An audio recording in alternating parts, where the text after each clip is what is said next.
สบายดีข้าพเจ้าซื้อเขนมันเทวาผู้ก่อตั้งบริษัท KP เทวาจำกัดดำเนินกิจการด้านการกสิกรรมการเกษตรครบวงจรข้าพเจ้ามีความฝันมีความหวังและมีความตั้งใจที่จะทำการปฏิรูปพัฒนาด้านการกสิกรรมการเกษตรภายในประเทศลาวเฮาให้ดีขึ้นกว่าเก่าเพื่อช่วยเหลือพ่อแม่พี่น้องประชาชนลาวชาวกสิกรรมบรรดาเผ่าผู้ที่ทุกข์ยากและเพื่อช่วยสร้างอาชีพสร้างรายได้ที่ดีขึ้นกว่าเก่าให้แก่พ่อแม่พี่น้องประชาชนลาวชาวกสิกรรมซึ่งเป็นประชากรส่วนใหญ่ของประเทศลาวเฮาข้าพเจ้าเป็นชาวกสิกรรมเฮ็ดนาตายหมดแล้ว สวนมาแต่น้อย ใบค จึ น ง แน่ ได้หูจึงได้เห็นถึงปัญหาความยุ่งยากความลำบากและความเดือดร้อนของพ่อแม่พี่น้องประชาชนลาวชาวกสิกรรมข้าพเจ้ามีความฮักหอมต่อแผ่นดินลาวต่อประเทศลาวฮักและเคารพรัฐบาลและการนำลาวเฮาอย่างสุดใจเส้นเดียวกันกับพ่อแม่พี่น้องประชาชนลาวจำนวนหลายที่เขาเจ้ามีความฮักหอมต่อแผ่นดินลาวต่อประเทศลาวและบ่อยากจากครอบครัวจากพ่อแม่พี่น้องจากบ้านเกิดเมืองนอนไปเฮ็ดเบียกไปหาเงินไปเป็นลูกจ้างอยู่ต่างประเทศหลายปีที่ผ่านมาข้าพเจ้ามีคำถามกับตัวเองเสมอมาว่าเป็นหยังพ่อแม่พี่น้องประชาชนลาวจำนวนหลายจึงจำใจต้องพัดภาคจากครอบครัวจากพ่อแม่พี่น้องจากบ้านเกิดเมืองนอนเพื่อไปเฮ็ดเบียกไปเป็นลูกจ้างไปหาเงินด้านการกสิกรรมการเกษตรอยู่ประเทศเพื่อนบ้านประเทศไทยประเทศเกาหลีเป็นต้นทั้งที่ดินเฮ็ดการกสิกรรมการเกษตรภายในประเทศลาวเฮาก็ยังมีหลวงหลายและข้าพเจ้ายังสังเกตเห็นสินค้าการเกษตรพืชพักมากมายกว่า 80% ภายในประเทศลาวเฮาแม้นยังได้นำเข้าจากต่างประเทศส่งผลให้บางช่วงบางสินค้ามีราคาสูงส่งผลต่อค่าครองชีวิตการเป็นอยู่ของพ่อแม่พี่น้องประชาชนลาวทุกชนเผ่าทุกชนชั้นอย่างหลีกเลี่ยงบ่ได้และข้าพเจ้ายังสังเกตเห็นในแต่ละปีมีพ่อแม่พี่น้องชาวกสิกรรมบรรดาเผ่าจำนวนหลายต้องเสียเงินเป็นหนี้กู้ยืมเสียแรงงานเสียเวลาไปเป็นปีๆเพื่อมาลงทุนด้านการกสิกรรมการเกษตรพืชกับบ่งอกบ่งามบ่ได้รับผลผลิตย้อนชาวกสิกรรมส่วนใหญ่ยังยึดถือการปลูกผังแบบดั้งเดิมในปัจจุบันและอนาคตเนื่องจากปัจจัยสภาวะโลกร้อนสภาพแวดล้อมมีการเปลี่ยนแปลงและปัจจัยที่นักลงทุนต่างประเทศเข้ามาเซาหลินลงทุนด้านการเกษตรอยู่ประเทศลาวเฮาหลายขึ้นเรื่อยๆและปัจจัยด้านอื่นๆอนาคตอันไกลจะเฮ็ดให้พ่อแม่พี่น้องประชาชนลาวชาวกสิกรรมผู้ที่ทุกข์ยากบรรดาเผ่า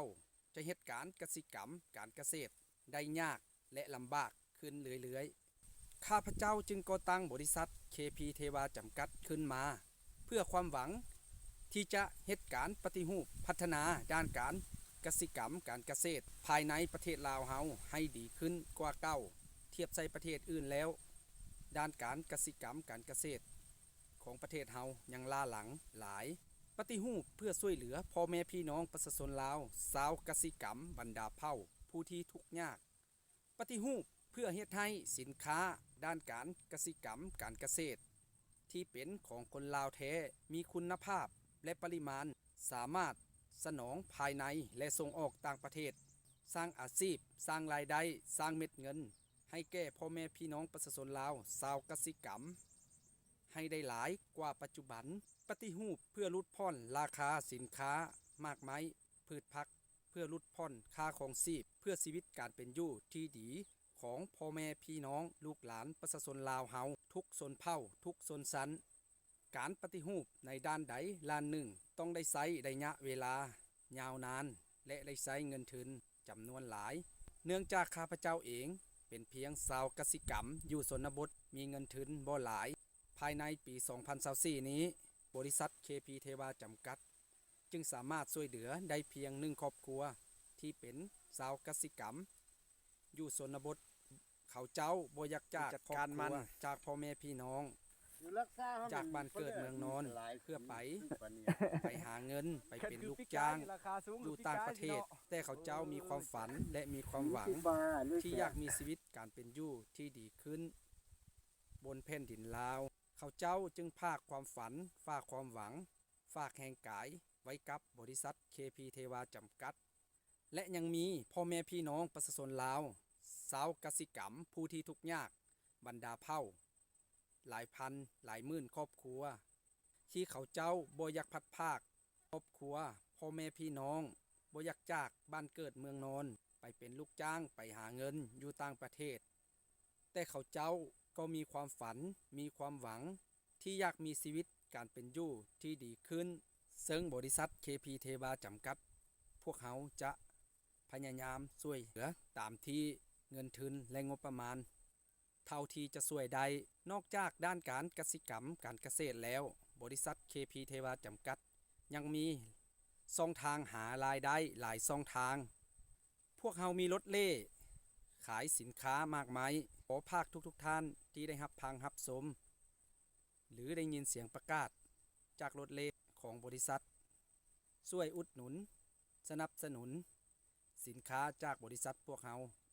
เงินส่วนหนึ่งของทุกท่านลูกค้าแม่นพวกเขาจะนำมา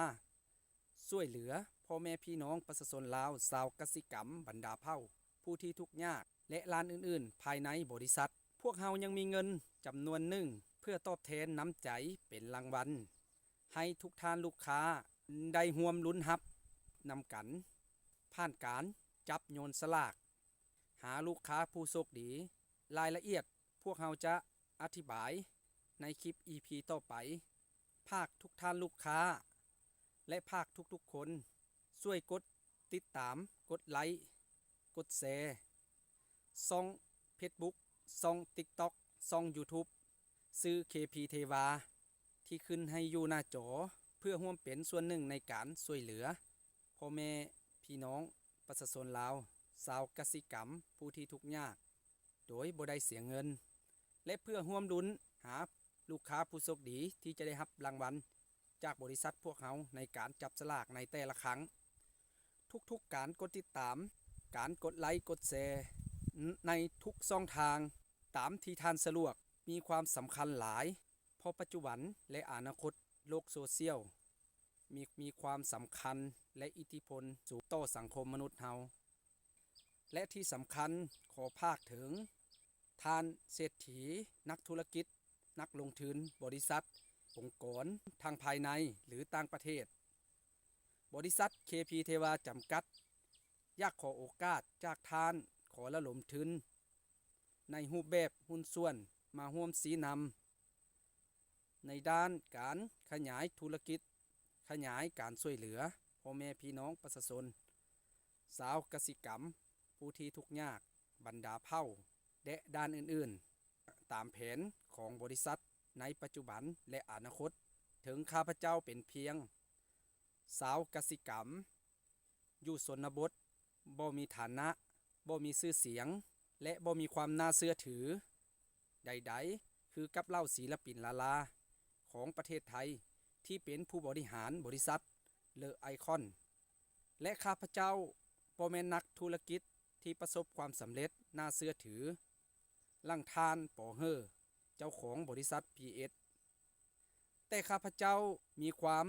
สัตย์ซื่อสุจริตบ่โลภมากโลภาฮักด้านการช่วยเหลือและฮักด้านการกสิกรรมการเกษตรจึงอยากใช้ความรู้ที่ข้าพเจ้ามีเพื่อมีส่วนร่วมในการช่วยเหลือสังคมลาวและพัฒนาประเทศลาวเฮาในฐานะที่เป็นประชาชนลาวผู้หนึ่งบริษัท KP เทวาจำกัดบ่มีจุดประสงค์ที่จะขอระดมทุนจากประชาชนทั่วไปการเว้าจาท่าทางอาจจะบ่สุภาพและอาจจะบ่สง่างามดังพิธีกรนักแสดงลาดายูทูบเบอร์ที่เป็นมืออาชีพผิดพลาดประการใดก็ขอโทษขออภัย แต่ข้าพเจ้ามีความตั้งใจที่จะสื่อสารด้านความคิดด้านความฝันด้านความตั้งใจและเจตนารมณ์ของข้าพเจ้าและบริษัท KP เทวาจำกัดซึ่งจะบรรลุตามจุดประสงค์ตามเป้าหมายได้หรือบ่ก็ขึ้นอยู่กับการสนับสนุนการอุดหนุนจากคนส่วนหลายทั้งลูกค้าทั้งผู้กดติดตามกดไลค์กดแชร์ทุกช่องทางโลกโซเชียลและจากนักลงทุนที่จะมาให้โอกาสมาเป็นหุ้นส่วนที่มนุษย์เราสามารถออกนอกโลกและขึ้นเหยียบดวงจันทร์ได้นอกจากความรู้และการลงมือเฮ็ดลงมือสร้างแล้วปัจจัยที่สำคัญที่ขาดบ่ได้ก็คือเงินทุนจึงขอภาคถึงท่านเศรษฐีนักธุรกิจนักลงทุนองค์กรบริษัทและทั้งหมดที่กล่าวมาในคลิป EP นี้คือบัตร91ของบริษัท KP เทวาจำกัดขอขอบใจทุกท่านที่รับฟังรับชมกดติดตามกดไลค์กดแชร์และขอขอบใจทุกท่านลูกค้าที่อุดหนุนที่สนับสนุนขอให้ทุกท่านจงพบแต่ความโชคดีคลิป EP ต่อไปคอยพบกันใหม่สำหรับ EP นี้สบายดี